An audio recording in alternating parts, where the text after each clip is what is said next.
ప్రియమైనటువంటి దేవుని వల్ల నేటి కాలంలో దుర్బోధలు ఒక పక్క, క్రైస్తవ్యాన్ని నాశనం చేయాలనేటువంటి కొన్ని వాదనలు ఒక పక్క, క్రైస్తవ్యంలోనే కుంపటి పెట్టినటువంటి సాతాను సంబంధులు ఒక పక్క. క్రైస్తవ్యాన్ని మొదటి నుంచి కూడా నాశనం చేయాలనేది అపవాది పంతైతే, అపవాది బిడ్డలుగా కొనసాగుతున్న వారు కూడా క్రైస్తవ్యాన్ని నాశనం చేయడానికి ఇష్టపడుతున్నారని చెప్పక తప్పదు. యేసుక్రీస్తు ఎవరు,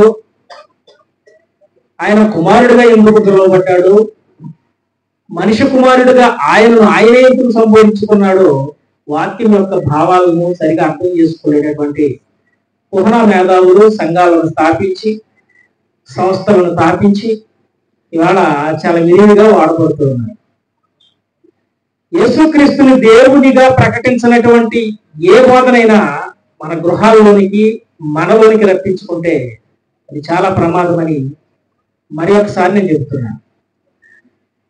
మన పాపాలను తీయటానికి ప్రాణం పెట్టినటువంటి దేవాది దేవుని సైతం కేవలం ఒక చిన్న తరహా మనిషిలా, దైవత్వంలో చాలా చిన్నవాడిగా, లేకపోతే దైవత్వం ఎవరో ఇస్తే వచ్చిందిగా భావించేటువంటి కొన్ని వాదాలు కూడా మనం సోషల్ మీడియాలో చూస్తూ ఉన్నాం. ఆయన తగ్గింపులోని పరమార్థం, ఆయన మూర్తివంతమైనటువంటి శక్తి రూప స్వరూపాన్ని కూడా అర్థం చేసుకోలేనటువంటి వారు సమాజంలో కోకొలలుగా పెరిగిపోతున్నారు. యేసుక్రీస్తు కేవలం సృష్టించబడినటువంటి దేవుడు అనేటువంటి మాట కూడా వాడేస్తున్నారు. పరలోకం పుట్టక ముందు యేసుక్రీస్తు వారు పుట్టాడు. దేవుని సృష్టిలో మొట్టమొదటి వ్యక్తిగా పుట్టినటువంటి వ్యక్తి ఎవరంటమ్మా యేసుక్రీస్తు అన్నట్టుగా భావిస్తున్నారు. వీళ్ళకి అర్థం కాని విషయం ఏంటంటే, సృష్టి అయినటువంటి సృష్టిని శాసించగలదా? సృష్టిని సృష్టించిన సృష్టికర్త మాత్రమే సృష్టిని శాసిస్తాడు అనే విషయం ఎంతమందికి తెలుసు? ఆలోచన చేయండి. అయితే ఇవాళ యేసుక్రీస్తు వారు పలికిన ప్రతి మాటలో కూడా ఒక భావం ఉందని కొన్ని విషయాలు చెప్తున్నారు. మీకు వాక్యాన్ని వినటానికి మనసు కేంద్రీకృతం చేసుకోగలిగితే సత్యాలు బయలుపడతాయి. సత్యం చాలా బాహాటంగా ఉంటుంది, అది అలా వెళ్ళిపోతుంటుంది. మీరు దాన్ని క్యాచ్ చేసుకోకపోతే, దాన్ని పట్టుకోకపోతే గనక దాన్ని మీరు కోల్పోతారు. మనం సమయానికి రాజమండ్రి వెళ్ళాలనుకున్నప్పుడు 7 గంటలకే బస్ దగ్గరికి వెళ్తాం. సమయం దాటిపోయింది అనుకోండి, ఆ బస్సు మీకు దొరకదు. కాబట్టి వాక్యం ఏం చెబుతున్నాడు అన్నయ్య, ఏం విశదీకరిస్తున్నాడు, సోషల్ మీడియాలో ఫాలోవర్స్ పెరిగిన వాడు చెప్పే సత్యాలా, ఒక సామాన్యమైన కుటుంబంలో చెప్పి, లేకపోతే చిన్న చిన్న సంఘాల్లో చెప్పే సత్యాలు కాదా అనేటువంటి ఆలోచన కూడా మీరు చేసుకోవాలి. ప్రియమైనటువంటి దేవుని వాళ్ళరా, అది ఈ విషయాలు ఎందుకు చెప్పాలంటున్నారంటే, సంఘంలో గరిబిళ్ళు మొదలైపోయాయి. క్రైస్తవులే నిజమే కదా, తండ్రి కుమార పరిశుద్ధాత్మ అంటే ఏంటి, తండ్రి కుమారుడు ఏంటి, అసలు ఈ పదాల యొక్క అర్థం ఏంటి, కుమారుడిగా పిలువబడటం ఏంటి, పరిశుద్ధాత్మ ఎవరు అనేటువంటి వాదనలు కూడా సమాజంలో మనం చూస్తూ ఉన్నాం. తండ్రి అంటే పెద్దవాడని, కుమారుడు అంటే చిన్నవాడని, తండ్రికి పుట్టినవాడని, పరిశుద్ధాత్ముడు అంటే ఆయన తమ్ముడు అంట. ఇట్లా భౌతిక సంబంధమైన మానవ సంబంధాలను పరిశుద్ధాత్మతో పోల్చి చెప్పేస్తున్నటువంటి వ్యక్తులు కూడా మన సమాజంలో చూస్తూ ఉన్నాం. వీళ్ళకి అర్థం కాని విషయాలు చాలా ఉన్నాయి. వాటిని చర్చించలేరు, కానీ ప్రతిదానికి గుడ్డి మీద ఉన్నటువంటి ఏకలను లాగడానికి మాత్రమే ప్రయత్నం చేస్తుంటారు. సమాజంలో సరిచేసుకునే వరవడి ఒకటి ఉంది. యేసుక్రీస్తు వారి విషయంలో ప్రతి వ్యక్తి కూడా సరిచేసుకోవడానికి ఒక అవకాశం ఇచ్చాడు. నేను ఇవాళ ఛాలెంజ్ చేసి మరీ చెప్తున్నాను, యేసుక్రీస్తు దేవుడని ప్రకటించబడి వారి నోటంతా ఒప్పుకునే పరిస్థితి కూడా రాబోతుంది. ఒప్పుకుని తీరవలసిందే, సమస్య లేదు. ఎందుకంటే సత్యం అంత బలమైనది. మనం చాలా బోధలు విన్నాం కదా, యేసుక్రీస్తు తండ్రి ఇస్తే అధికారం వచ్చింది, తండ్రి మాత్రమే సుప్రీం కోర్టు, ఇవన్నీ ఉన్నాయి కదా. వీళ్ళందరూ కూడా అంగీకరించబోతున్నారు. ఖచ్చితం, అది సమస్య లేదు. నేను అంగీకరించిన అన్నవాడు సైతం అంగీకరించక తప్పదు, ఇది సత్యం. ప్రియమైనటువంటి దేవుని వల్ల ఇవన్నీ నేను ఎందుకు చెప్తున్నానంటే, లేఖనాలను, దాని భావాలను, లేఖనయుక్తమైనటువంటి యేసుక్రీస్తు వారి జీవితాలను కూడా అర్థం చేసుకునేటువంటి వారు ఉన్నారు. ఆయన మాట్లాడిన ప్రతి మాట లేఖనాలలో ఉందని, ఆయన జీవితం కూడా లేఖనానుసారమైనదని, ఆయన పుట్టుక కూడా మానవ ప్రక్షాళన కోసం ముందుగా వ్రాయబడినటువంటి లేఖన సారమని ఎంతమందికి తెలుసు? నేను చెప్పిన మాట మీకు అర్థమైందా? యేసుక్రీస్తు వారు ఈ భూమి మీదకి రావటానికి ప్రతి విషయాన్ని కూడా మనుషులు పరిశీలించుకుని తెలియజేయడానికి పాత నిబంధన ప్రవక్తల ద్వారా కొన్ని ప్రవచనాలు రాయించాడు. ప్రోపస్ అంటే ప్రవచనాలు. ప్రవచనాల సారమే క్రీస్తు యొక్క దైవత్వం. ఆయన రిక్తుడుగా ఎందుకు వచ్చాడు, నాకంటే తండ్రి వాడు, నాకంటే ఉన్నతమైన వాడు ఎందుకు అన్నాడు, ఈ విషయాలు కూడా కామన్ సెన్స్ అప్లై చేయకపోతే యేసుక్రీస్తు ఈ భూమి మీద ఎందుకు వచ్చాడు వాడు అక్కడికి అర్థం కాల. మీకోసం ప్రాణం పెట్టినటువంటి దేవుణ్ణి సైతం పక్కన పెట్టేసి దేనిలో ఎవరో చెప్పినటువంటి సిద్ధాంతాన్ని నువ్వు పాటిస్తున్నావు చూసావు, అది చాలా ప్రమాదం. నేను చెప్పేది మీకు అర్థమవుతుంది, చాలా మందికి అర్థం కాకపోవచ్చు.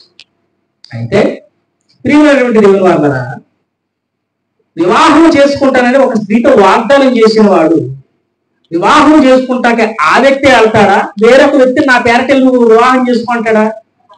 అప్పుడు ఏమవుతుంది? అది మినిమం కామన్ సెన్స్ అప్లై. నేను మధ్యన ఒక మాట విన్నాను, అసలు తెలుగే సరిగా అర్థం అవడం లేదు కానీ ఎబ్రీ భాషలోకి వెళ్తారంట, వీళ్ళని ఎటకారంగా మాట్లాడుతున్నారు, వీళ్ళ డబ్బులు వీళ్ళు సంఖ్యలు వీళ్ళు ఒప్పుకుంటున్నారు. మనం ఒక దేశం వెళ్ళాలంటే ఖచ్చితంగా భాష గురించి మనకు తెలియాలి, అంతే కదా, లేదా ట్రాన్స్లేషన్ చేసే వ్యక్తులు కావాలి.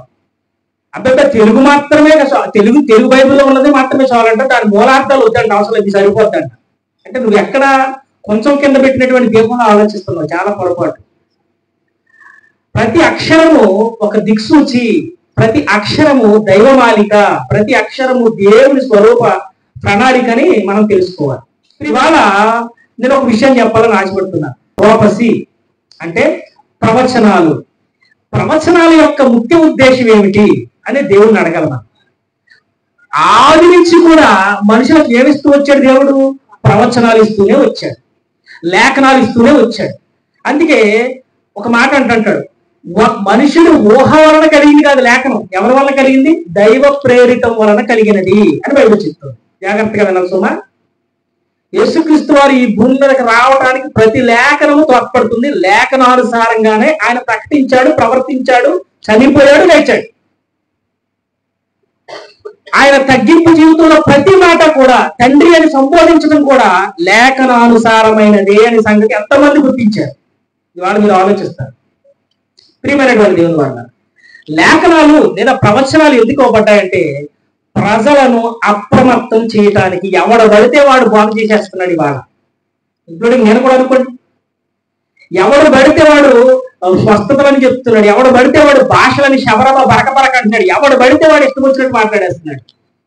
తద్వారా ఏమవుతుంది? ఆయా భాషలు కానీ, ఆయా ప్రార్థనలు కానీ, ఆయా వాక్యాలు కానీ దైవ సంబంధమైనవో కావో అని వీడే తెలుసుకుంటారని ఆయనని యేసుక్రీస్తు వారు ఎప్పుడు చెప్పాడు? ఆయన బ్రతికున్న దినాల్లోనే చెప్పేసి. అవునా? నేను సొంత మాటలు చెప్తున్నానా? అంటే ప్రవచనాలు ఎందుకోబడి అంటే దైవ సాన్నిధ్యాన్ని గుర్తించడానికి. ఒక ఆయన చెప్తున్నాడు, మొదటి ప్రపంచ యుద్ధం జరిగినప్పుడు అంట ఎక్కడో అరణ్యంలోకి వెళ్ళి ప్రార్థన చేస్తుంటే మరియమ్మ గారు ప్రత్యక్షమైనట్టు. అసలు వాక్యానుసారమైనది. ఒక ఆయన పెద్ద మంది మరి బాగా చదువుకున్న వ్యక్తి. అంటే ఏది పడితే అది నోటుకు వచ్చిందల్లా మాట్లాడేస్తున్నారు. ప్రియమైనటువంటి దేవుని వాళ్ళ, ప్రవచన యొక్క ఉద్దేశాన్ని తెలుసుకోవాలి. ప్రవచనాలు ఏం చెప్తున్నాయి? దైవ సాన్నిధ్యాన్ని గుర్తు చేస్తున్నాయి. దేవుడు ఎవరు, దేవుడు ఏం చెప్తున్నాడు, దేవుడు ఉనికిలో ఉన్నటువంటి కార్యక్రమాలు ఎలా జరుగుతాయి, దేవుడు ఏం చెప్పాలనుకుంటున్నాడు ప్రజలు అనే విషయాలను ప్రవచనాత్మకంగా దేవుడు ప్రవక్తల గ్రంథాల ద్వారా తెలియజేశాడు. ఆ రూపంలోనే క్రీస్తు వారిని ఈ భూమి మీదకి నడిపించారు. అవునా? ఆది కాండంలో చెప్పబడినటువంటి మాట మీరు గమనించారు ఎప్పుడైనా? ఆదాము అవ్వలు పాపం చేసినప్పుడు ఏమవ్వాలి? పాపానికి జీతం ఏంటది? మరణం. అది ధర్మశాస్త్రం అంటే ఆదిమ కాలంలోనేనా, ఈ కాలంలో కూడా వర్తిస్తుందా? అంటే సర్వకాల సర్వ వ్యవస్థల్లో అన్ని కాలాల్లో ఉండు దేవుడు ఒక్కడా లేకపోతే విడివిడిగా ఉన్నాడా? ఒక్కడే. అప్పుడు ఏం చెప్పాడు? పాపానికి జీతం మరణం. కానీ ఇప్పుడు పాపానికి మూల్యం ఆదాము అవ్వలు చెల్లిస్తే వాళ్ళ తర్వాత సంతతి ఉంటుందా? అక్కడితో వాడు మరణానికి వెళ్ళిపోతే ఏంటి దారి? భవిష్యత్తు ఎరిగినటువంటి దేవుడు, ఆలోచనకర్త, నిత్యుడగు తండ్రి, ఆశ్చర్యకరుడు అనే పదాలు ఎలా ఆయన జీవితంలో నెరవేరుతాయి? మీకు ఒక రహస్యం చెప్తాను, జాగ్రత్త. తండ్రిగా పిలువబడినటువంటి ఆ సన్మానపు పదాన్ని భవిష్యత్తు కార్యరూపం దాల్చి చూపించిన వాడే యేసుక్రీస్తు ప్రభువు వారు. దేవునికి మహిమ కలుగును గాక. ఆలోచన చేస్తున్నారా? దేవుడు అనే పదాన్ని మనిషి ఉటంకించలేడు, మనిషి చూడలేడు, మనిషి గ్రహించలేడు. ఇప్పుడు మనిషికి అంతు చెక్కనటువంటి దేవుణ్ణి దేవుడు ఇలా ఉంటాడని ప్రత్యక్షత రూపంగా చూపించినటువంటి మహిమా స్వరూపే యేసుక్రీస్తు వారు. అర్థమైందా నేను చెప్పింది? అంటే ఇవన్నీ కూడా లేఖన సారమైనటువంటి విధానాలు. అర్థమవుతుందా? లేఖన సారమైనటువంటి విధానాలు. ఈ లేఖనాల్లో ఎందుకు ఇస్తాడంటే దేవుడు ప్రజలను సుజాగ్రత్త చేయడానికి నెంబర్ 1 పాయింట్. రెండోది ఆయన సంకల్పాన్ని బయలుపరచడానికి.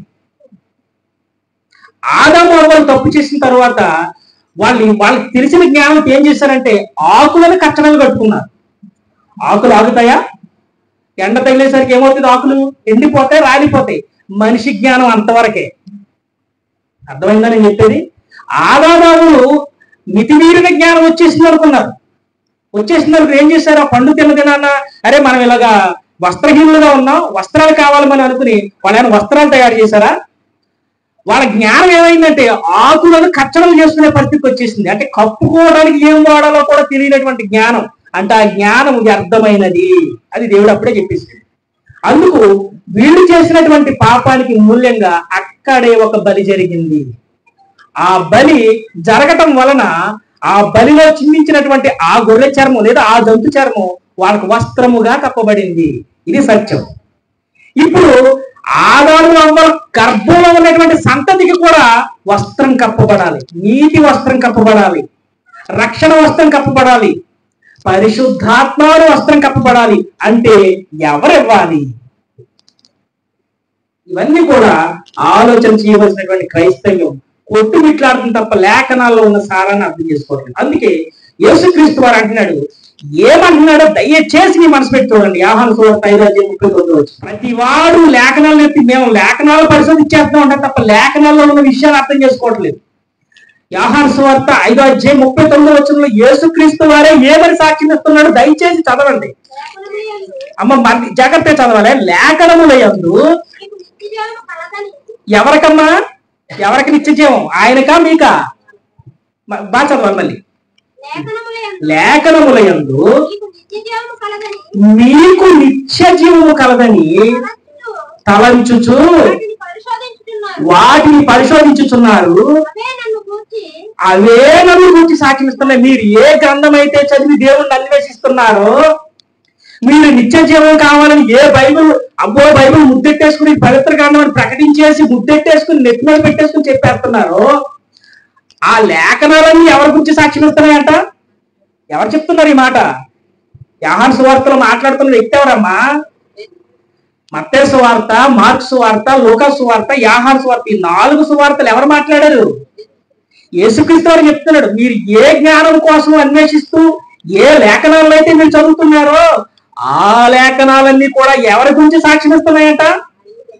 యేసుక్రీస్తు గురించి సాక్ష్యం ఇస్తున్నాయి. ఇప్పుడు చెప్పండి, లేఖనాలన్నీ యేసుక్రీస్తు వారి గురించి సాక్ష్యం ఇస్తే యేసుక్రీస్తు వారు ఎవరు? మీరు ఆలోచన చేసుకోండి. మీ ఇమాజినేషన్ వదిలేస్తున్నారు. చూసారా? అంటే ప్రతిదీ కూడా లేఖనానుసారమైనటువంటి నిబద్ధత కలిగిన వాడే మన దేవుడు. మీకు కొన్ని ఎగ్జాంపుల్ నేను ఇస్తాను, దయచేసి కంగారు పడకండి. 1 యోహాను పత్రిక 1వ అధ్యాయము 1వ వచనం చూడండి. 1 యోహాను పత్రిక 1వ అధ్యాయము 1వ వచనం చూడండి. ఇక్కడ ఎంత స్పష్టంగా శిష్యులే సాక్ష్యం ఇస్తున్నారు. ఎవరిస్తున్నారమ్మా? యోహాను 1వ పత్రిక శిష్యులే సాక్ష్యం ఇస్తున్నాడు. ఏమని? జీవవాక్యమును కూర్చినది. ఎప్పటి నుంచి అమ్మా? ఎప్పటి నుంచి మరలా చెప్పాలి గట్టిగా. ఆది నుండి. ఏది ఉండేనో? ఆది నుండి అంటే ఏంటనుకున్నా? కాలానికి ముందు. ఆది అనే సెంటెన్స్ వాడబడుతుందంటే అర్థం ఏంటంటే ప్రాపర్ గా కాలాన్ని గురించి చెప్తున్నాడు. ఆది అంటే మొదలు, అంటే మొదలుకు ముందు, కాలం మొదలవ్వక ముందే ఉన్నాడంటే ఎవరు? వాక్యం ఉందంట. జీవవాక్యమును కూర్చున్నది. ఆది నుండి ఏది ఉండేనో మేమేది వింటిమో. ఏమన్నారు వీళ్ళంతా కూడా? ధర్మశాస్త్రంలో ఉన్న నీతిని విన్నారు, ధర్మశాస్త్రంలో దేవుడు ఉన్నాడని విన్నారు, ధర్మశాస్త్రాన్ని రాసిన వాడు దేవుడని విన్నారు. వీళ్ళంతా కూడా వీళ్ళు విన్నదంతా కూడా ఏం విన్నారో అది చెప్తున్నాడు. మేమేది వింటిమో, కన్నులారా ఏది చూచితిమో, ఏది నిదానించి పరిశీలించి కనుగొంటిమో, మా చేతులు దేనిని తాకి చూచెనో అది మీకు తెలియజేయుచున్నాము. ఆ జీవము ఎవరి గురించి ఈ మాట చెప్పాలి? అర్థమవుతుందా లేఖనాల సారం? చూసారా? యేసు తండ్రి అని పిలిచాడు కనుక ఈ తక్కువ దేవుడు. గెత్సేమనే తోటలో యేసుక్రీస్తు వారు మహారోదనతోనూ వేదనలతోనూ తను రక్షించగల వాని కోసం, మరణం నుంచి తప్పించగల వాని కోసం ప్రార్థనలు యాచనలు చేశాడు అన్నట్టుగా బైబిల్ ఉంది. దాని అర్థం కూడా గుర్తించలేకపోయారు. ప్రతి దానికి ఒక సెంటెన్స్ ఉంది, పాత నిబంధన ప్రవచనం ఉంది. ఆయన జీవితంలో మాట్లాడిన ప్రతిదీ కూడా ప్రవచనమే. గుర్తుపెట్టుకోండి, ప్రవచనమే. ఈ ప్రవచనం చెప్పిన ప్రతిసారి ఆయనను గుర్తిస్తారని వాళ్ళు అనుకున్నాడు ఆయన, కానీ వాళ్ళ ప్రవచనాల సంగతిని కూడా మర్చిపోయారు. అందుకే లేఖనములను గాని లేఖనములలోని శక్తిని గాని ఎరుగకయే మీరు పొరబడుతున్నారు. చదివారు ఎప్పుడైనా? అయితే ఇక్కడ అన్నాడు, ఆది నుంచి కూడా మేము దేన్నైతే విన్నామో. ఏం విన్నారు వాళ్ళు చెప్పండి? ధర్మశాస్త్రంలో నీతిని గురించే కదా విన్నారు, ధర్మశాస్త్రంలో దేవుడు వస్తాడని కదా విన్నారు, ధర్మశాస్త్రంలో మెస్సీ ఎవరో కూడా విన్నారు, ధర్మశాస్త్రం ఏం చెప్పిందో విన్నారు, ధర్మశాస్త్రం ఇచ్చిన వాడు కూడా దేవుడనే విన్నారు. ఆ విన్నవాడిని ఏం చేశారంటే వాళ్ళు కన్నులారా చూశారంట. చూసారా? కన్నులారా చూశారంట, చేతులారా తాకారంట. తాకి ఆ జీవమే ప్రత్యక్షమైందని మేము నిదానించి సాక్ష్యం ఇచ్చామన్నారు. అందుకే మాట్లాడుతాను, యేసుక్రీస్తు దేవుడు కాకపోతే అంతమంది విశ్వాసులు ఊచకోతతో ఎలా చంపబడతారు చెప్పండి? ఒక బలమైనటువంటి దైవాన్ని వాళ్ళు చూసేశారు. ఇది శాశ్వతం కాదనుకున్నారు కనుకనే రంపాలతో కోస్తున్న దేవుడు స్తుతించారు. ఇది సాక్ష్యం. అవునా? ఒక భార్య భర్తను వివాహం చేసుకుని ఇంటిలో ఎలా చాకరీ చేస్తానే ఉంటుంది, బిడ్డల కోసం ఆదేశం కష్టపడుతూ ఉంటుంది. దేనికోసం? అతన్ని నమ్మింది కనుక. అంతే కదా? ఇది ఒక భౌతిక సంబంధమైన ఉదాహరణ చెప్తున్నా. అతని మీద భరోసా ఉంది కనుక. ఇంకా చెప్పాలంటే మగవాడు బండి తోలుకుంటాడు, వెనకాల ఒక సైడ్ కూర్చోండి, వాడు ఎలా తోలినా ధైర్యంగా కూర్చోండి. కారణం అతని మీద ఉన్న నమ్మకం. అదే ఇంకో మగోడు బండిని ఇంకొక మగవాడిని ఎక్కువాలంటే ఒక జాగ్రత్త అంటాడు, ఎందుకంటే వాడికి నమ్మకం ఉంది. అంటే యేసుక్రీస్తు వారు ప్రకటించిన ప్రతి మాట వాళ్ళని బలోపేతం చేసింది. ఆయనే జీవం అని గుర్తించేశారు. కాబట్టి ఇది జీవం, ఈ జీవం శాశ్వతం కాదని ప్రాణాలు అర్పించడానికి కూడా వాళ్ళు వీరు ఇయ్యలేదు. అదే చెప్తున్నాడు ఇక్కడ భక్తుడు. ఆది నుంచి మేము ఏది నిదానించి కనుక్కున్నామో దాన్ని ఇదిగో కళ్ళారా చూసాం. ప్రియమైనటువంటి దేవుని వల్ల ఇవాళ మీకు సత్యం వినబడుతుంది కదా, మీరెంత నిదానించి తెలుసుకుంటారో నేను చూస్తాను. సరే, మంచిది. ఇంకొక మాట కూడా చూపిస్తాను. ప్రాపసీ ప్రతిదీ కూడా లేఖనానుసారమైనది అని మీకు మరొకసారి తెలియజేస్తాను. ఏప్రిల్కి రాసిన పత్రిక మొదటి అధ్యాయము, ఏప్రిల్కి రాసిన పత్రిక మొదటి అధ్యాయం. నేను ఎంత బాధపడుతూ ఈ మాట చెప్తున్నానంటే సోషల్ మీడియా చూసినప్పుడు చాలా బాధపడుతున్నాను. ఏప్రిల్కి రాసిన పత్రిక మొదటి అధ్యాయము 1 నుంచి 3 వచనాలు దయచేసి జాగ్రత్తగా పరిశీలిస్తూ చదవండి. పూర్వకాలమందు నానా సమయములలోను, మీరు చాలా మనసు పెట్టి చదవాల్సిన ఇక్కడే ఉంది ఒక మెరికి. పూర్వకాలమందు నానా సమయములలోను నానా విధములుగాను ప్రవక్తల ద్వారా మన పితరులతో మాట్లాడిన దేవుడు. జాగ్రత్త ఈ మాట అండర్లైన్ చేసుకోండి. ప్రవక్తల ద్వారా ఎవరు మాట్లాడారంటమ్మా? పితరులతో మాట్లాడిన వారు ఎవరమ్మా? దేవుడు. అర్థమవుతుందా? దేవుడు. మరి బైబిల్లో దేవుణ్ణి ఎవరో చూడలేడు, దేవుని స్వరం ఎవరో వినలేదు, ఆయన స్వరం వింటే నరుడు బ్రతకడు అనే పదాలు ఉన్నాయి కదా. మరి దాన్ని ఎలా విభజించాలి అంటే లేఖనం యొక్క ముఖ్య ఉద్దేశాన్ని మనం పరిశీలించకపోతే ఇదే ప్రమాదం జరుగుతుంది. ఒక దగ్గర ఒక వచనం చెప్పబడిన తర్వాత అక్కడ ఆగిపోకూడదు. దాని మూలమంతా కూడా అన్ని వచనాలను కలిపి చూస్తే సారం మనకి బోధపడుతుంది. అన్ని వచనాలు ఏం చెప్తున్నాయి వినాలి నువ్వు. నిజమే, దేవుడు మాట్లాడితే నరుడు బ్రతకడు. నరుడితో మాట్లాడలేనంత అసమర్థుడా? మాట్లాడగలడు. అవునా? మాట్లాడగలడు గనుకనే మనిషి రూపుగా భూమి మీదకి వచ్చాడు. దేవునికి స్తోత్రం కలుగును గాక. ఇది సత్యం. ఆలోచించండి. పూర్వకాలమందు నానా సమయములలోను నానా విధములుగాను ప్రవక్తల ద్వారా మన పితరులతో మాట్లాడిన దేవుడు ఈ దినముల అంతమందు కుమారుని ద్వారా మనతో మాట్లాడెను. జాగ్రత్తగా వినాలి. పూర్వకాలమందు ప్రవక్తలతో మాట్లాడాడంట, ఇప్పుడు కుమారుని ద్వారా మాట్లాడుతున్నాడంట. కుమారుడు అనే పదానికి అర్థం ఏంటి అసలు? కుమారుడు అంటే మరియమ్మ గారి కొడుకేనా? ఆలోచించేయాలి. కుమారత్వం అనే పదానికి కూడా ఎబ్రివేషన్ తెలియనటువంటి దుర్మార్గులు సమాజంలో ఉండటం వలన అర్థాలు ఎత్తుక్కుంటారు. అర్థాలేరా నాయన? బైబిల్ అంటేనే చాలా డిఫికల్ట్. అలంకారాల గురించి కూడా తెలియదు. అక్షరంలో అలంకారం రాసిన వాళ్ళు మీకు నాకులాగా టెంపరీ కాదు, వాళ్ళు పండితులు. ఎవరమ్మా వాళ్ళు? రాసిన వాళ్ళు పండితులు. ఒక పదం విశ్లేషణ చేయడానికి చాలా ఆలోచించాలి.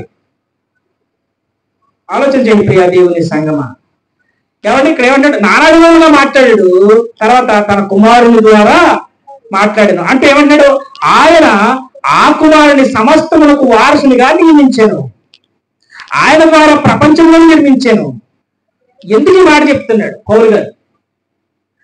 యేసుక్రీస్తు వారు దేవుడు ఎవరో కాదురా నాయన, మీరు పూర్వకాలమందు మాట్లాడిన దేవుడే ఈ దేవుడు, నరావతారిగా వచ్చాడు, ఈయన ద్వారానే సమస్తం కలిగిందిరా పిచ్చోళ్ళారా అని చెప్తున్నాడు. అది అర్థం అవట్లేదు చాలా మందికి. నియమించను, అనుగ్రహింపబడను, ఈ పదాలు ఎవరో ఇచ్చినట్టుగా ఉంటాయి. నేను ఒక విషయం చెప్తాను, గుర్తుపెట్టుకోండి.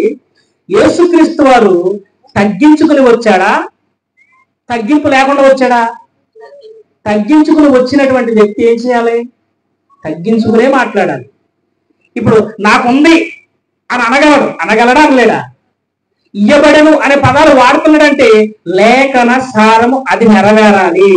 ఇంకో మాట కూడా చెప్తారు, కాలములు సమయములు ఎవరాదేమో తండ్రి ఆదేమో ఉన్నాయి, అవి వాటి గురించి ఆ గడియ గురించి నాకు తెలియదు అని అన్నాడు యేసుక్రీస్తు వారు. అదేనా అర్థం? ఆ పదం యొక్క అర్థం.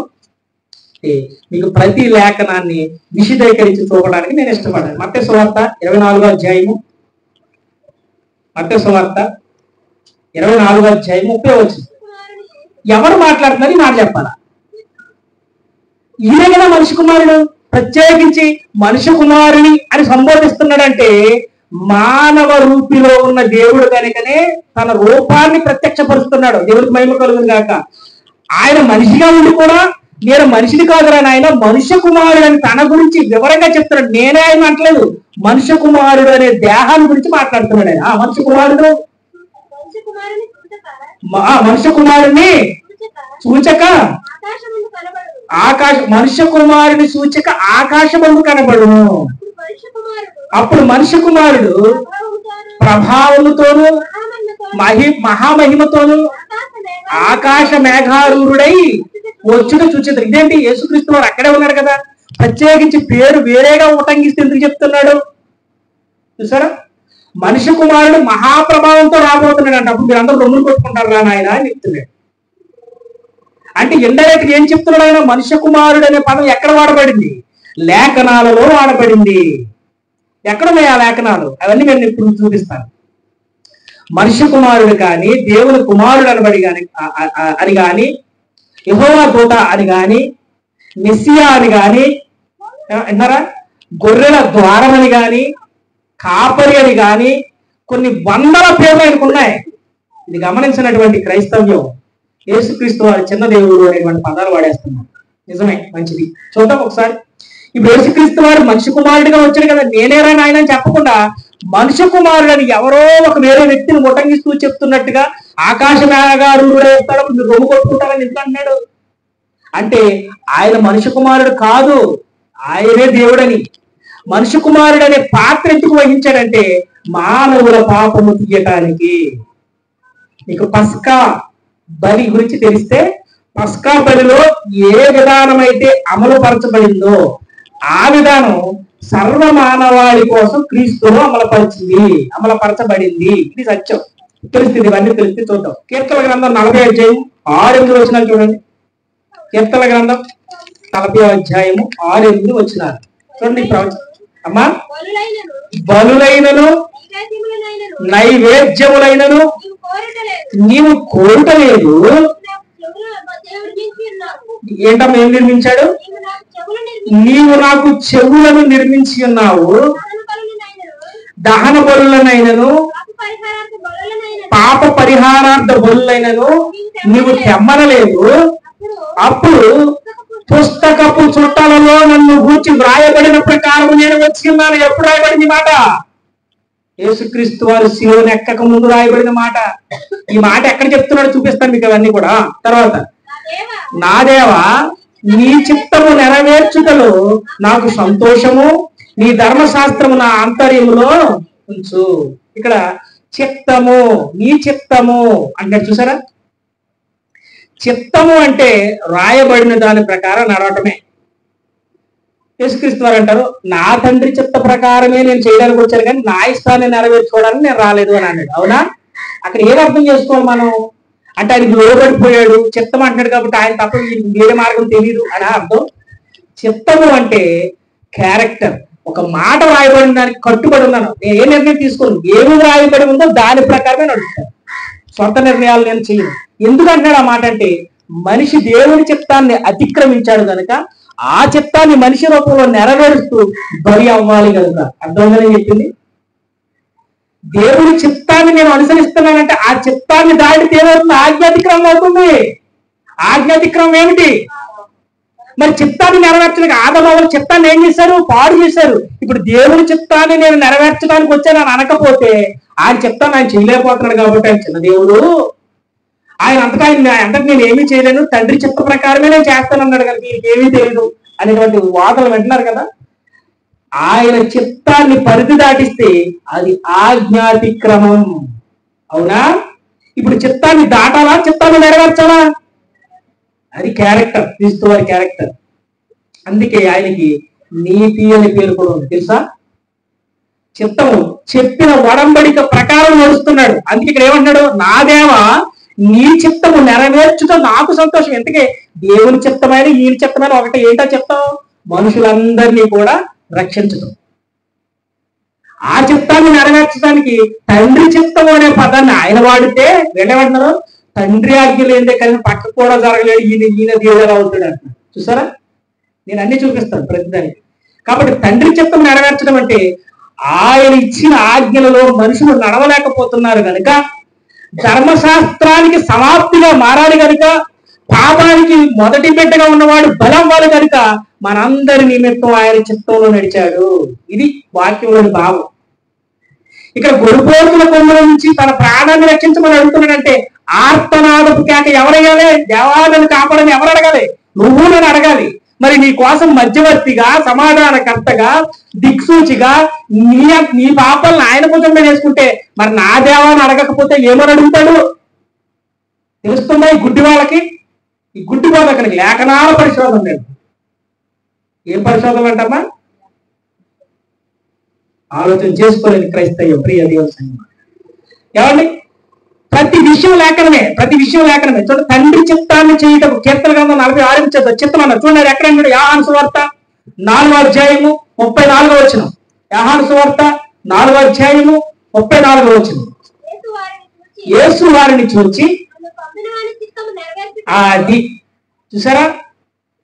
యేసు వారిని చూసి ఎక్కడ ఈ మాట రాయబడింది? కీర్తన గ్రంథం 40 రాయబడింది. అంటే పాత నిబంధనలో చెప్పబడిన ప్రవచనాన్ని ఈయన తన మీద ఆపాదించుకుని తండ్రి చిత్తాన్ని మాత్రమే నేను నెరవేర్చడానికి వచ్చాను పిచ్చోడారా అని అన్నాడు. అంతేగాని నాకు ఏం చేత కదని కాదు.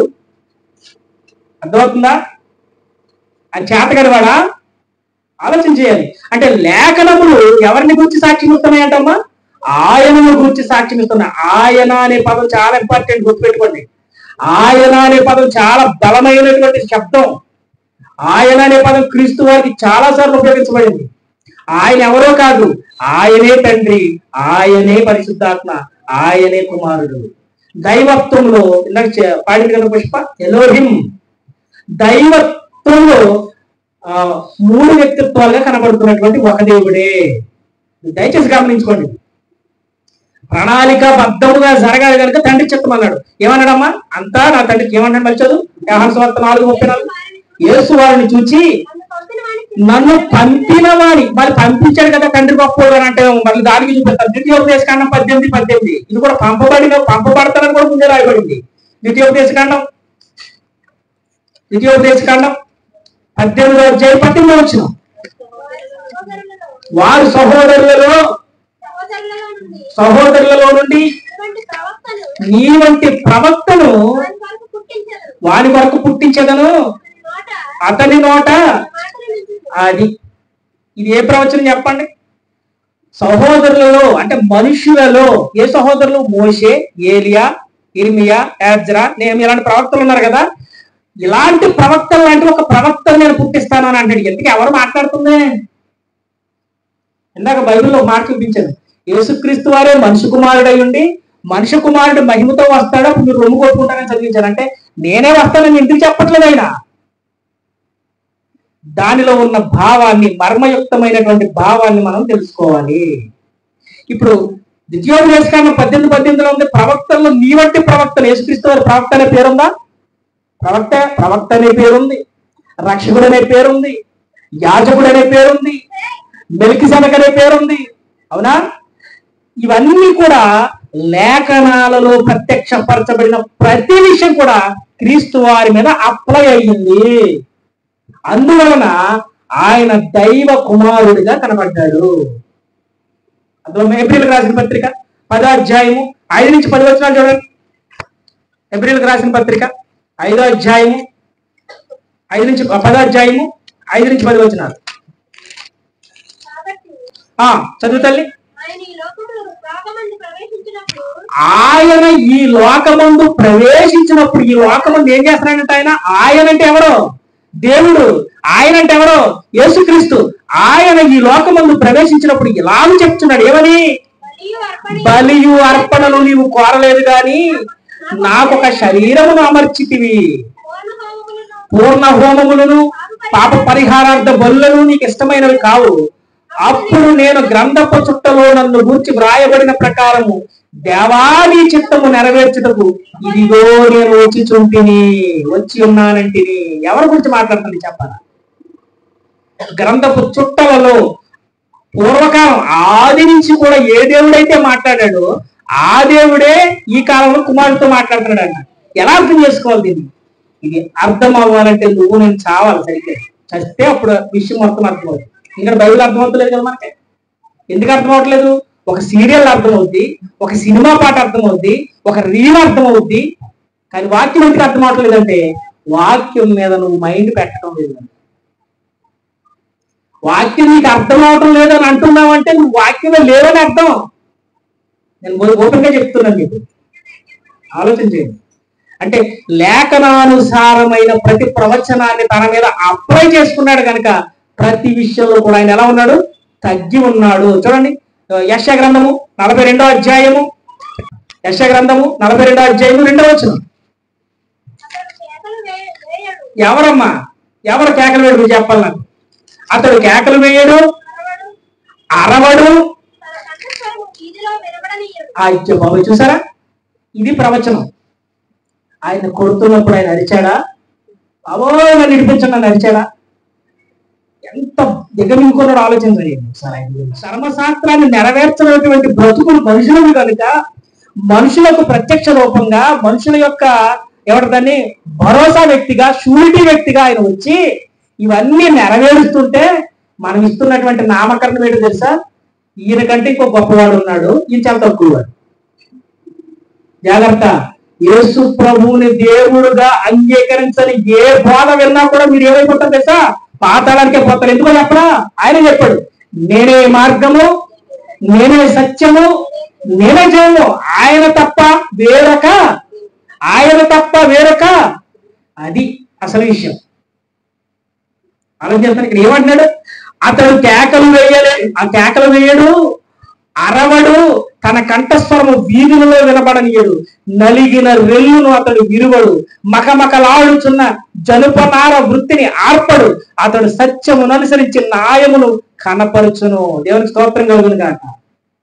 యెరూషలేము వీధులు కూడా ఈడ్చుకెళ్ళిపోతున్నా, చర్మాలు చీల్చేస్తున్నా కూడా ఆయన అరిచాడా? అమ్మో బాబోయ్ అని అన్నాడా?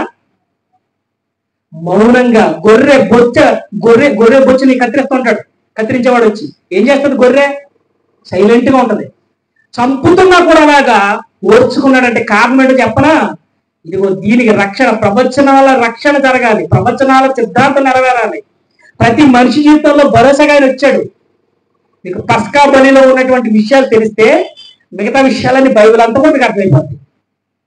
పస్కా బలిలో సంహారపు దూత అని ఒక దూత వస్తుంది. మీరు ఆల్రెడీ మీరు చదివి ఉంటారు ఎక్కడైనా. దాని గురించి నేను వివరిస్తాను, ఖచ్చితంగా వివరిస్తాను.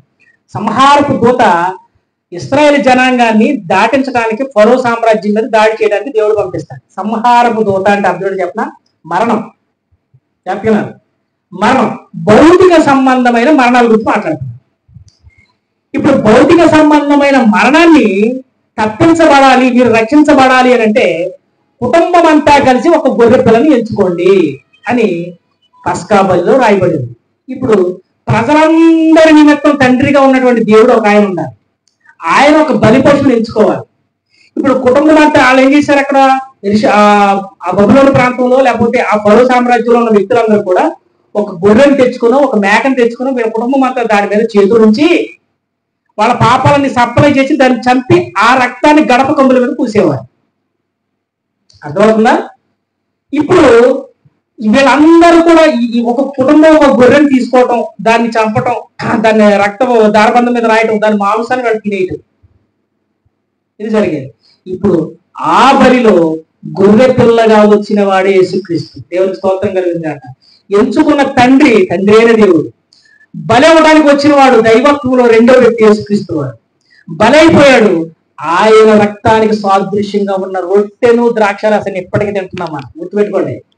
అర్థమవుతుందా? దేనికోసం? సంహారపు దూత మనల్ని దాడి చేయకుండా, పాతాళం మనల్ని దగ్గరికి రానివ్వకుండా ఉండటానికి ఆయనంత కార్యం చేయవలసి వచ్చింది.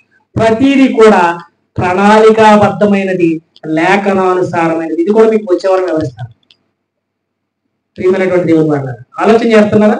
అందుకే యేసుక్రీస్తు వారు అంటున్నాడు, ఏమంటున్నాడో దానికన్నా చూసే ముందు ఇలా ఏమంటారంటే, తండ్రి పంపిస్తేనే తండ్రి చచ్చిపోమంటే చచ్చిపోయాడా అంటే, తండ్రే చచ్చిపోమంటే చచ్చిపోతే అయినా మరి ఇంక ఇష్టం లేదా? అప్పుడు ఇష్టం లేకుండా చచ్చిపోతే అది ఏమవుతుంది? బలి అవుతుందా? పాపం అవుదా? నువ్వు ఇష్టపడి దేవుడి దగ్గరికి రావాలా, నిన్ను కష్టపెట్టి దేవుడు తప్పించుకుంటాడా? ఒక ఆయన అంటున్నాడు, పరలోకం అంట ఎన్నెన్నో శ్రమలను భరించంట పరలోకం చేరిపోవాలంట. నువ్వు శ్రమలు భరిస్తే పరలోకం చేరవు, క్రీస్తుని నమ్మితేనే పరలోకం చేరుతావు. శ్రమలు నీ జీవితంలో ఒక విధానాలు అంతే. ఏ శ్రమలు అనిపిస్తావు? క్రీస్తు కోసం అనిపిస్తావా? నీకు నువ్వు అప్పులు చేసుకుని అనిపిస్తావా? నీకు నువ్వు అప్పులు చేస్తావు, నువ్వు పాపం చేస్తావు, నీ చేతులారా నువ్వే పాడు చేసేస్తావు జీవితాన్ని. నేను దేవుని కోసం అనిపించేస్తాను అంటావా? నీ శ్రమలు నిన్ను పరలోకం చేర్చవు. ఏమి పరలోకం చేస్తా తెచ్చా? క్రీస్తు నమ్ముట ద్వారా కలిగే శ్రమ. క్రీస్తు కృప నిన్ను పరలోకం చేస్తే తప్ప ఏ వ్యక్తి నిన్ను పరలోకం చేర్చడం, ఎవడి ప్రార్థన నిన్ను పరలోకం చేర్చడం. అంటే ఆలోచన చేయండి. యేసుక్రీస్తు వారిని అంటారు, ఆయన తండ్రి చెబితేనే వచ్చి ప్రాణం ఇచ్చాడు, ఆయన అంతా ఆయన రాలేదని అంటారు. ఆయన అంటాడు, తండ్రి చిత్త ప్రకారమే నా ప్రాణం పెట్టుకున్నాడు ఆయన కూడా అన్నాడు కదా. అన్నారు కదా యేసుక్రీస్తు వారు.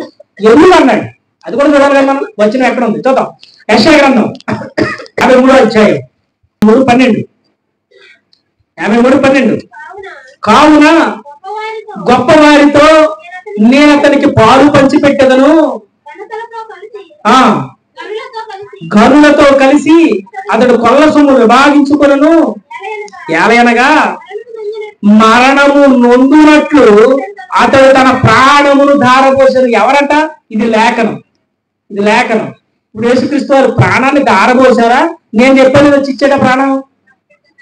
ప్రియమైనటువంటి దేవుడు, అదే దైవ తత్వములో ఉన్నటువంటి మర్మము. ఆ దైవ తత్వంలో ఉన్న మర్మాన్ని మనం అర్థం చేసుకోకపోతే యేసుక్రీస్తు ఎవరో, పరిశుద్ధాత్మ ఎవరో, తండ్రి అంటే అర్థం ఏంటో కూడా తెలియకుండా సంఘాలు నడిపేస్తాం. ఆలోచన చేస్తున్నారా? ఆయన జీవితం లేఖనానుసారమైంది. కన్యకకు పుడతానని ప్రవచనమా కాదా? కన్యకకు పుట్టాడా లేదా? అక్రమకారులు ఒకరిగా ఎంచబడతానని ప్రవచనమా కాదా? ఒకరిగా ఎంచబడ్డాడా లేదా?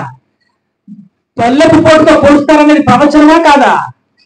నెరవేరిందా లేదా? ఎందుకంటే ఒక మాట యేసుక్రీస్తు వారు చెప్పాడు చూడండి. లోకాసు వార్త 24వ అధ్యాయం 45వ వచనం. అప్పుడు వారు ఏం గ్రహించాలంటమ్మ? వాళ్ళు లేఖనము గ్రహించున్నట్లుగా, అది లేఖనము గ్రహించున్నట్లుగా ఆయన వారి మనసు తెరిచి, దానికన్నా 44 చదువురా తల్లి. అంతటా ఆయన ఎవరైనా వెరీ గుడ్. ఆయన అనేటప్పటికి తండ్రి అనే దేవుడే కాదు, యేసుక్రీస్తు వారు కూడా వచ్చేస్తారు. ఆయన అర్థమవుతాయి. యేసుక్రీస్తు వారికి మరొక పేరేంటో తెలుసా? యెహోవా. అసలు తండ్రి అనే పదాన్ని పరిచయం చేసింది ఎవరమ్మా మనకి? యేసుక్రీస్తే. ఎలా మర్చిపోతుందని నాకు అర్థం కావట్లేదు. చూడండి. అంతటా ఆయన మోషే ధర్మశాస్త్రములోను ప్రవక్తల గ్రంథములలోను కీర్తనలలోను నన్ను గూర్చి వ్రాయబడినవన్నీ నెరవేరబలెనని నేను మీ వద్ద ఉండినప్పుడు మీతో చెప్పిన మాటలు నెరవేరినవని వారితో చెప్పాను. జాగ్రత్త సార్. ఇప్పుడు మీకు అన్ని వచ్చిన ఎక్కడెక్కడ చదివించాను? కీర్తనలో చదివించా, యెషయా గ్రంథంలో చదివించా, జకర్యాలో కూడా చదివిస్తా. ప్రతి గ్రంథంలో కూడా ఒక రిఫరెన్స్ ఉంది. అర్థమవుతా? యాకోబులో నక్షత్రం ఉదయించును, కన్యక గర్భము ధరించి కుమారుని కనును. ఇవన్నీ ప్రవచనాలు. ఎందుకనంటే దైవమే నరరూపధారిగా భూమి మీదకి రాబోతున్నటువంటి సమయాన్ని చూసిన ప్రవచనాలవి. ఆ ప్రవచనాలు యేసుక్రీస్తు వారి జీవితంలో నెరవేరినవి కనుకనే ఆయనే దేవుడని గుర్తించండి దౌర్భాగ్యులారని ప్రవచనాలు ఇచ్చాడు దేవుడు. ప్రవచనాలు చదువుతున్నారు తప్ప దానిలో ఉన్న అంతర్భావాలను ఎవరు గుర్తించలేకపోతున్నారు. ఈ మాట గురించి నేను ముగించడానికి ఇష్టపడతాను. నెరవేరేవని మీతో చెప్పాను. అప్పుడు వారు లేఖనములు గ్రహించినట్లు ఆయన వారి మనసు తెరిచి క్రీస్తు శ్రమపడి 3వ దినమున మృతులలో నుండి లేచిననియు యెరూషలేము మొదలుకొని సమస్త జనములలో ఆయన పేరిట మారు మనసు పాప క్షమాపణయు ప్రకటింపబడిననియు వ్రాయబడి ఉన్నది. చూసారా? ఆయన చనిపోవడం కూడా ప్రవచనానుసారమే, ఆయన లేవడం కూడా ప్రవచనానుసారం. ఇవన్నీ కావాలా మీకు ప్రవచనాలు? ఆయన మాట్లాడిన ప్రతి ఆహారం పెట్టడం కూడా ప్రవచనమే. కాబట్టి మనం అర్థం చేసుకోవాల్సింది ఏంటంటే, ఈయనే ఆదిమ కాలంలో ప్రవచనాలు ప్రవక్తల ద్వారా చెప్పించినటువంటి ఏ దేవుడైతే చెబుతున్నారో ఆయనే ఈయన. ఇక్కడ దైవత్వంలో ముగ్గురుగా కనబడుతున్నటువంటి ఈ దైవతత్వాన్ని అర్థం చేసుకోలేక ఏమంటున్నారంటే మన వాళ్ళు, ఈయన చిన్న దేవుడు, ఈయన చిన్న వ్యక్తి. క్రీస్తు కన్నా తక్కువ వ్యక్తి ఎవరమ్మా? క్రీస్తు కన్నా తక్కువ వ్యక్తి ఎవరు? పరిశుద్ధాత్మ. ఇప్పుడు ఫస్ట్ యేసుక్రీస్తు పుట్టాడు, రెండవసారి పరిశుద్ధాత్మ పుట్టాడు, మూడవసారి దూతలు పుట్టాయి, నాలుగోసారి మనం పుట్టేసాం. మనం అంతా ఎక్కడి నుంచి వచ్చేసాం? దేవుడు గర్భాన్ని జీవించుకుని వచ్చేసాం. అందుకే మన బుద్ధులు ఎలాగ ఉన్నాయి కదా, అంతే కదా. స్వరూపము అంటే అర్థం తెలియాలి. ప్రియమైనటువంటి దేవుని వారు అంటే యేసుక్రీస్తు వారు చనిపోవడం దగ్గర నుంచి ఆయన పుట్టుక కూడా ప్రవచనాత్మకంగా, అంటే ప్రతిదీ కూడా ఆధారపూరితంగా మనుషులకు గుర్తు చేయడానికి ఆయన భూమి మీదకి వచ్చాడు. దేవుని స్తోత్రం కలుగుగాక. ఆలోచన చేస్తున్నారా? ఆయన ప్రతి మాట లేఖనానుసారమే. తండ్రి నా ఆత్మను నీ చేతికి అప్పగిస్తున్నాను, ప్రవచనమే. తండ్రి నాకంటే గొప్పవాడు, దేనత్వములు అసలు అద్భుత పరాకాష్ట అనమాట, అది కూడా ప్రవచనమే. ఇవన్నీ తీయొద్దు, మళ్ళా చెప్పుకుందాం, గురువారం చెప్పుకుందాం. ఒక మాటలో మీకు చెప్పాలని అనుకుంటే కనుక ఒకటే, యేసుక్రీస్తే సమస్త మానవాడికి దేవుడు. కనబడని దేవుని యొక్క ప్రత్యక్షత రూపం ఎవరో? కనబడని దేవుని ప్రజలకు పరిచయం చేసిన ప్రత్యక్ష దైవం ఎవరో? యేసుక్రీస్తు. మనుషులు దేవుని స్పృశించాలన్నా, మనుషులు దేవుని గ్రహించాలన్నా, మనుషులు దేవుని ఆరాధించాలన్నా యేసుక్రీస్తే మార్గం. అర్థమైందా నేను చెప్పింది? అర్థమైందా? అయినా మేమేనో మాకు ఎన్ని అనవసరం అని అనుకుంటే కనుక ఈ మాటను కూడా మీరు జాగ్రత్తగా గుర్తుపెట్టుకోండి. ప్రకటన గ్రంథం 1:7 వచ్చింది. ఈ మాటను గుర్తుపెట్టుకోండి. ఎంత చెప్పినా కూడా మేము అర్థం చేసుకోలేమన్నట్టు. ఇదిగో ఆయన మేఘారుడే వస్తున్నాడు. ఏ నేత్రం అమ్మా? ప్రతి నేత్రము అంటే అర్థం ఏంటో? చచ్చిన వారు, చావబోతున్న వారు, చచ్చేవారు. చచ్చిపోయినటువంటి పాతకాలంలో ఉన్న వాళ్ళు కూడా ఏమవుతారంట? ఖచ్చితంగా చూస్తారని చెప్తుంది బైబిల్. చదవమ్మా. ప్రతి నేత్రము ఆయనను చూచును. ఆయన ఎవరో? ఇందాక మేఘారుడే వస్తానని చెప్పిన వ్యక్తి ఎవరో? అది ప్రతి నేత్రము కూడా ఆయన్ని చూస్తుందంట. ఎవరు? మనమే కాదు, మన తాత ముత్తాతల ముత్తాతల తాత తాత ముత్తాతలు అందరూ కూడా లేచి చూస్తారు అంతే. ఆ తర్వాత ఎవడైతే బళ్ళెం పుచ్చుకు పోసాడో, పొడిపించడానికి ఎవడు సహకరించాడో, పాపాన్ని విసర్జించకుండా తప్పుడు పోలు ఎవడు చేస్తున్నాడో వాడి భరతం పడతా కూడా ఆయన వస్తున్నాడు. జాగ్రత్త. భూజనులు అందరూ కూడా ఆయన్ని చూచి కుండలు బాదుకుంటారంట. అప్పుడు అర్థమవుతుంది దీని ఎవరో ఏంటనేది. కాబట్టి ప్రియ దేవుని సంగమా, చూద్దాం. ఇంకా చాలా వచనాలు ఉన్నాయి, ఒకసారి అయిపోదు కదా మన జీవితం. కాబట్టి యేసుక్రీస్తు వారి జీవితం ప్రతిదీ కూడా లేఖనానుసారముగా సాగినదే.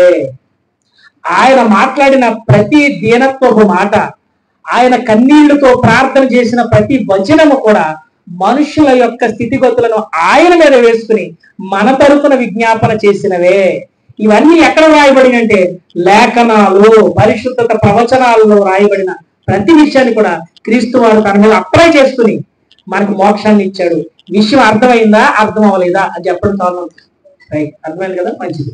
కాబట్టి ప్రియ దేవుని సంగమా, యేసుక్రీస్తు దేవుడు, ఆయన తప్ప వేరొక దేవుడు లేడని మీరు గుర్తెరిగి ఒక దేవుడే తండ్రిగా, కుమారుడిగా, పరిశుద్ధాత్ముడిగా బయలుపరుచుకున్నాడనే సంగతి మనం గుర్తెరగడానికి ప్రయత్నం చేద్దాం. ప్రార్థన చేసుకున్నాం, కళ్ళు మూసుకున్నాం.